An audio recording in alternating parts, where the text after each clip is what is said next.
My girlfriend of 2 years cheated and I didn't find out till she was engaged 3 months later, but I got the last laugh. There will be no names in this story because I don't want anyone else to know about it. Don't forget to subscribe and like this video so you don't miss any interesting stories. So how did it all start? I first crossed paths with my ex while we were both in college. I was 24 at the time, and she was 22. Before meeting her, I hadn't really been in many relationships. In fact, I'd just come out of a messy, year-long relationship that, while unhealthy, ended on decent terms. That girl had been deeply depressed. I cared about her, loved her, even, but her sadness was so heavy it started to weigh me down. I like to think of myself as someone who feels things deeply, and being around her constant sorrow drained me. Eventually, I had to walk away. My ex and I first connected because we lived in the same apartment complex. I'd helped her out a couple of times, little things really, but the real turning point came when she asked me for a ride. That simple favor sparked a friendship, and before long, that friendship turned into something more. I found myself spending hours with her, whether she was hanging around her place or working late shifts at the sandwich shop.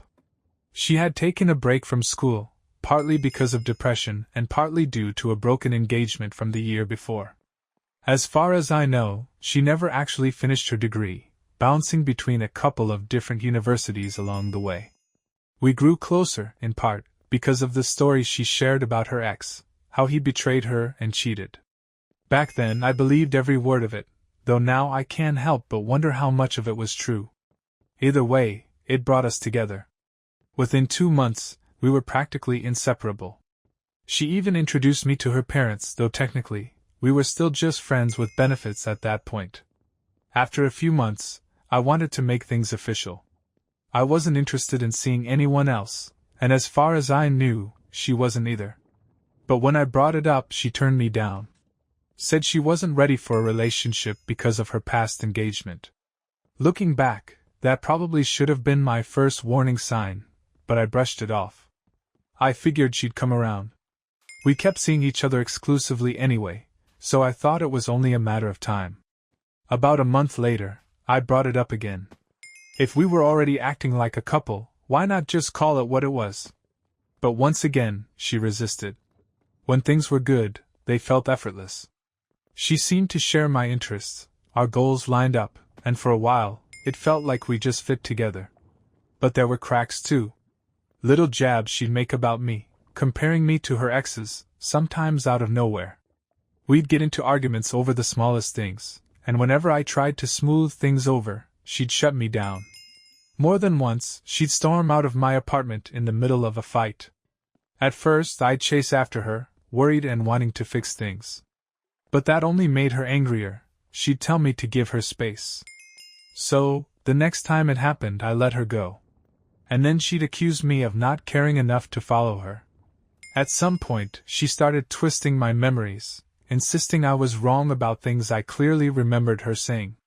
Back then, I didn't even know what gaslighting was, but looking back, that's exactly what she was doing. Still, I let it slide.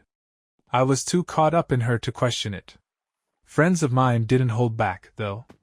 Whenever I mentioned her, they'd tell me I deserved better, that she didn't treat me right. I should have listened. If there's one thing I've learned, it's that your friends usually have your best interests at heart. But at the time, I brushed off their concerns, convincing myself they didn't see the whole picture. A year into our relationship, I was still asking to make things official. And every time, she held firm, always with the same excuse that she wasn't ready. Yet, she'd also tell me I was the best guy she'd ever dated. All her friends knew we were together, but truth be told, I wasn't a fan of them. Whenever she invited me to hang out with her group, I'd make an excuse. They felt cliquish, and that just wasn't my scene. Plus, they had a cat, and since I'm allergic, it was an easy out. Despite the weirdness, our relationship continued to move forward. We went on dates regularly, and every night she'd call me. We'd stay on the phone until one of us fell asleep, and sometimes the call would still be going the next morning. She told me that my presence was comforting, that I helped her sleep through the depression she was battling. But things weren't always smooth. Every now and then, things would take a turn, and she'd cross the line, sometimes even physically. Twice she slapped me. Not during arguments, but because she thought it was funny. Both times, I made it clear that it wasn't. I told her flat out that I would never do that to her, and I expected the same respect in return. But the biggest gut punch came during one of our fights when she said, "My roommate knows all the guys in the complex who'd be down for Ansimo, so I don't really need you." It stung, a lot more than I let on. Finally, after a little over a year of this back and forth, she caved and agreed to be my girlfriend. I thought I'd won. But even then, something felt off. She barely told anyone. Outside of her family, it was like our relationship was still some kind of secret. I probably should have questioned it, but at the time, I was too focused on the fact that I'd finally gotten the commitment I'd been chasing. I'm going to be upfront here. There were definitely times when I wasn't the perfect partner. I struggle with depression myself, and juggling work, school, family pressures, and our relationship sometimes pushed me over the edge. I never hurt her, but I did lose my temper on occasion. When I did, I'd point out the ways she had hurt me, hoping she'd understand where I was coming from. We broke up more than once. Sometimes I ended things, sometimes she did. But no matter how many times we walked away, one of us always came back. I won't sugarcoat it. There was a point when I acted out in a manipulative way. I was so overwhelmed by the pain of our relationship that I self-harmed to show her how much I was hurting. I'm not proud of it. She had also self-harmed and talked about feeling suicidal while we were together, and if I'm being honest, the idea came from her. Despite everything, I was deeply in love with her. She told me she loved me too. We talked about the future, marriage, kids, where we'd live. It all felt real. During this time, she moved twice. First, it was just down the street to another apartment, and then later, she moved back to her parents' place about an hour north. When she was living in that apartment nearby, she threw a party. After everyone else left, I stayed behind to help her clean. None of her friends stuck around. I remember her telling me that night that my willingness to help proved I'd make a good husband. Once she moved back in with her parents, I still made the effort to visit her almost every week. But as time passed, I started to feel a shift. She grew distant. Her texts and calls became less frequent, and when she did respond, it was slower than usual. Funny thing was, if she reached out to me, she expected a quick reply, no matter how busy I was. And I delivered.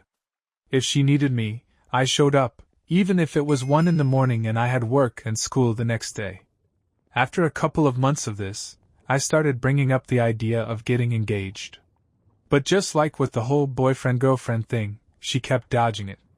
Once again, she leaned on her past relationship and depression as reasons she wasn't ready. And then, out of nowhere, she suggested we go back to casually dating. This was, without a doubt, the dumbest thing I ever agreed to, but I did. I thought maybe if I gave her space, she'd realize I was the guy for her. Over the next few months, she went on other dates. She'd even tell me about them, always following up with how much better I was than any of those other guys. Meanwhile, I didn't see anyone else. I was too hooked on her to even try. I did tell her, though, if she found someone else she wanted to be with, I'd walk away and let her pursue him. Eventually, after some long talks with my friends and family, reality hit me. Why was I bending over backward for someone who wasn't even my girlfriend anymore? So, I told her how I felt. She agreed, and we decided that any physical part of our relationship was off the table until we were exclusive again. Except, nothing really changed. We still went on dates, and every time, she would pressure me, guilt-tripping me until I caved. And when I did, she'd flip. She'd get angry, accusing me of not having enough self-control. "Why couldn't you resist?" she'd ask. "Why didn't you stop me?" It was confusing, and honestly, it was exhausting. Her words became more cruel over time. The harshest thing she ever said was that if she got pregnant, she'd never tell me, and that the decision about what to do would be hers alone. That cut deep. Being a father had always meant something to me. The idea that she'd shut me out like that, as if I didn't matter, broke something inside me. But instead of walking away, we'd argue, then somehow fall back into each other's arms. Despite the tension, we kept talking about a future together. Sometimes, when she spotted a mixed baby, me being Latino and her being white, she'd comment on how adorable the baby was, hinting that it could have been ours. And when the weight of her depression hit, she'd ask me, "Would you still marry me?" Every time, without hesitation, I'd reassure her. "Of course I would. I love you."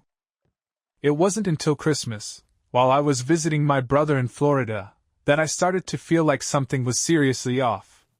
I texted her, no reply. I called, hoping for our usual late-night chats, but she'd ignore my calls. Then, out of the blue, she rang me one evening, not to talk or check in, but to ask if I had a certain movie on DVD. When I asked why, she casually said she wanted to watch it with her family. But something in her voice, something in the way she brushed off my questions, felt wrong. When I got back from vacation and the new semester started, she showed up at my university. Not to visit me, exactly. She'd come for some other reason but ended up calling because she'd lost her Fitbit and wanted my help finding it. I dropped everything to help her, and we spent some time together. But the whole time, I could feel it, something between us had shifted. She wasn't the same. Before she left, she asked me to come visit her at her parents' house in 2 days. She said she had something important to talk about. And right then I knew. I knew what was coming. I talked things over with a couple of my friends, bracing myself for the worst. When I arrived at her parents' house, it was already late. She had asked me to come by around 10 p.m. She slipped into my car, and we sat there talking for about half an hour, maybe a little longer. That's when she told me she didn't want to be with me anymore. And honestly, I agreed. I admitted that I had felt the distance growing between us, and I straight up asked if there was someone else. She denied it. Said there wasn't anybody else, just that she no longer believed we were right for each other. But then she kept talking. She told me she never actually considered me husband material, that she never saw us getting married or having a family. Worse, she claimed she had known it from the beginning. And if that wasn't enough, she added another gut punch. One of the reasons she didn't want to be with me was because our kids wouldn't look like her. A jab at me being Latino while she was white. Funny enough, these days she loves to brag about how progressive and open-minded she is. Yeah, sure. Hearing her say all that floored me. It felt like everything we'd planned, every time she'd asked if I'd marry her, every conversation about our future kids, was just a lie. And that cut deep. Still, as much as it hurt, I told her I loved her, but agreed we were done. We decided on a clean break, no contact. She even insisted on blocking me on Facebook, claiming that if I did it, I'd probably unblock her eventually, so it was better if she handled it. I let her. The only thing we didn't block was our phones, just in case of an emergency, especially since I didn't have any family nearby. As I drove away from her house that night, sadness hung heavy in my chest, but strangely, I also felt like a massive weight had finally been lifted. The following month was rough. Nights were the worst. I realized just how much I had come to rely on her. Her constant calls, the late-night talks. I had grown codependent without even noticing it. Now, without that connection, I felt completely alone. There were nights I found myself curled up on my bedroom floor, overwhelmed by the emptiness. But I pushed through. I buried myself in work, focused on school, and leaned on my friends to keep moving forward. Then, about a month later, my phone rang early one morning. It was her. My heart jumped. I thought maybe something had happened. But when I answered, there was no emergency. Instead, it seemed like she had but dialed me. At first, it didn't make sense. What were the odds of her accidentally calling me after a whole month of silence? I could hear faint voices in the background, hers, and another voice I didn't recognize. It was definitely a guy. I only caught pieces of their conversation, something about snow, and I swear I heard my name mentioned, but before I could make sense of it, the call ended. I know I shouldn't have, but curiosity got the best of me. I reached out to a few mutual friends and found out she had started dating someone new. Again, against my better judgment, I sent her a message asking if she was okay. It took a few days, but she eventually replied. She confirmed the dial but admitted that, deep down, she had wanted to talk to me. She told me she missed our friendship, and for a few minutes, it felt like old times, like nothing had changed. But then she mentioned her new boyfriend. I told her I already knew, and she seemed surprised, asking how I had found out. I told her I'd heard from friends. I had already seen a picture of the guy, but I didn't tell her that. Instead, I just listened as she started pointing out his flaws, like she was trying to justify things. At one point, she made a comment about his hair being weird. I agreed, saying, "Yeah, it is a bit." But that set her off. Apparently, she had been talking about how his hair looked years ago, and she immediately grew suspicious, asking how I knew what his hair used to look like. I quickly backpedaled, saying I thought she meant now. Before we wrapped up the conversation, she mentioned something else strange. She said she had been receiving a bunch of random friend requests on Facebook and wanted to know if they were from me. They weren't. We said our goodbyes after that, but something about the whole thing left me feeling off. At first, part of me was happy for her, thinking maybe she was moving on. But the more I thought about it, the more uneasy I felt. And deep down, I realized I didn't want to keep talking to her anymore. The next day, I sent her a message. I told her that while I enjoyed talking like we used to, it was best if we stuck to our no-contact agreement. She agreed, and after that, I went ahead and blocked her number. About a week later, while I was on campus, I noticed I had a voicemail. Oddly enough, my phone never rang. It was from her. She asked if I was home because she had stopped by to drop off a few things. That irritated me. As far as I was concerned, there was nothing important enough to return, and it bugged me even more that she had come by unannounced and left the stuff at my front door when no one was home. I was fed up. I had made it clear that I wanted no further contact. So, I decided to write her an email. In it, I laid everything out. I told her that I had genuinely loved her, but she had mistreated me in so many ways, lying to me, manipulating me, and I wasn't going to tolerate it anymore. I also thanked her parents for being kind to me throughout our relationship. Honestly, they had always treated me well, and they often told me how lucky she was to have me. Then, I got straight to the point. I told her I wanted absolutely no further contact. I informed her that she was now blocked on my phone. I also acknowledged that, despite living an hour apart, we could still cross paths since I had mutual friends in her area. I wrapped up the email with one last statement. The way you treat me is how I'll treat you if we ever see each other. If you treat me like a friend, I'll treat you like a friend. If you treat me like an enemy, I'll treat you like an enemy. And if you act like I don't exist, then I'll act like you don't exist. I hit send and figured that was the end of it. I thought I'd never hear from her again. But oh boy, was I wrong. A few days later, I received a reply, but not from her. It was from her dad. And to make things even more intimidating, her dad was a former Marine and a lawyer. His email was as aggressive as you'd expect. He told me, in no uncertain terms, to stay away from his daughter. He accused me of stalking her, a pretty wild claim considering I was an hour away, focused on school, work, and my friends.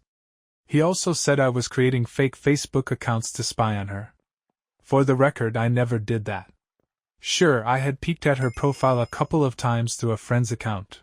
Who hasn't? But that was it. What really got me, though, was that he took the part of my email where I said I'd treat her the way she treated me and twisted it. He highlighted that line and claimed, "I consider this a threat." He ended his email by warning me that if I didn't leave his daughter alone, he'd pursue a restraining order against me. I was stunned. Her dad and I had always gotten along. I couldn't believe he was coming at me like this. I talked to a few friends and, drawing on the legal knowledge I'd picked up during my university studies, decided to respond. I kept my tone firm but calm.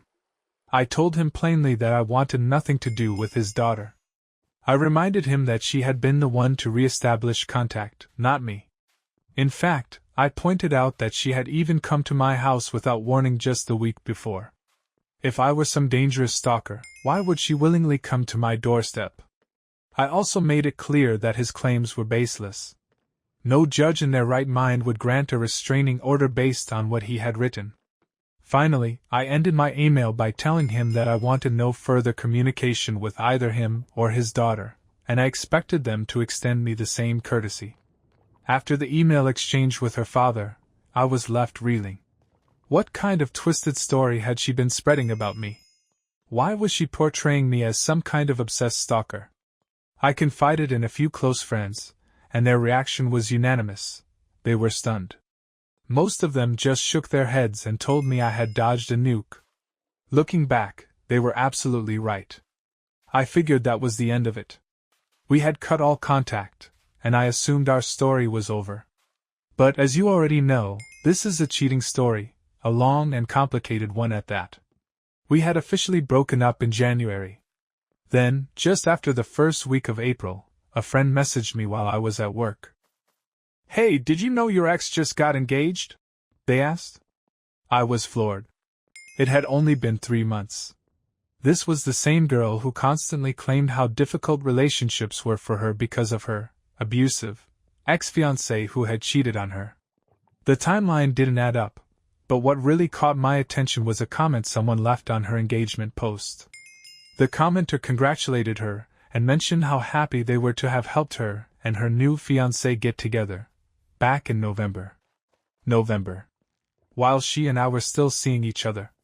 Sure, we weren't technically exclusive at that point, but I had given her multiple chances to end things if someone else was in the picture, and she had flat out lied to me. That, in my book, was cheating. Suddenly, everything clicked. Her distant behavior during Christmas. The weird phone call about the movie. It had all been because of him. The realization stung, but life went on. I was still struggling with depression and trying to work through the lingering trust issues she'd left me with. I confided in more people, friends, even some folks from my church, and the more I shared, the more I learned about her. People who had known her, but didn't realize we had dated, came forward with stories. And wow, did I learn a lot. It turned out she had a long history of bad-mouthing others behind their backs. The sweet, caring persona she had shown me? It was just an act. She never really loved me, she loved the attention, the care, the comfort. Once someone better came along, I was discarded.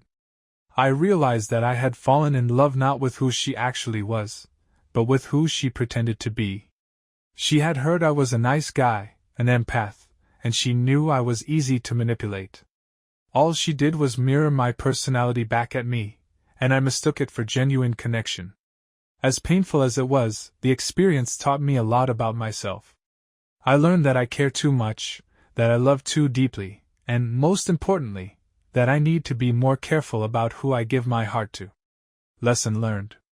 About 6 months passed, and while I hadn't personally run into her, I heard she had moved back to my city with her new husband. So much for me being the stalker. Right. Some of my friends had a few run-ins with her, and one even managed to embarrass her by making a not-so-subtle sexual innuendo about something she'd done. Poetic justice, I guess. I got invited to a friend's wedding. I couldn't make it to the ceremony, but I showed up for the reception. Just as I was finishing a speech poking fun at my buddy, his laugh was so obnoxious, you wouldn't believe. I was about to sit down when a familiar face appeared. A mutual friend was walking into the room, and right behind her, my ex and her husband. Our eyes met for a brief moment. Instead of stepping into the room, she immediately pushed her husband back into the hallway and followed after him, out of sight. I stood there, surprised. For a moment, I stepped outside to the far side of the building to gather myself. Truthfully, I felt fine, just shocked to see her after all that time. After a few minutes, I returned to the reception and noticed they still hadn't come in. Curious, I asked the groom if he had invited her. He said he had but didn't think to mention it to me. I told him a heads-up would have been nice, but whatever, he wasn't exactly a close friend, just someone connected to my inner circle. A little while later, the couple was about to have their first dance, so we started clearing some chairs. I happened to be near one of the doors, moving a stack of them, when my ex suddenly walked through that exact door. The second she saw me standing right there, she darted to the other side of the room with her husband trailing behind her. The rest of the reception? We avoided each other completely, just a couple of quick glances, but nothing more. And in that moment, something shifted inside me. For months after the breakup, I felt broken, like a piece of myself was missing. But seeing her that night? Watching her practically run away from me, like she couldn't even face me? I felt whole again. For the first time since everything fell apart, I felt powerful. I felt free. Even though she was the one who ended up married and I was still single, I knew I had won the breakup. She was the one too ashamed to even look me in the eye. Meanwhile, I stood there with a clear conscience and no regrets. And now, here I am, more than 4 years later, writing this.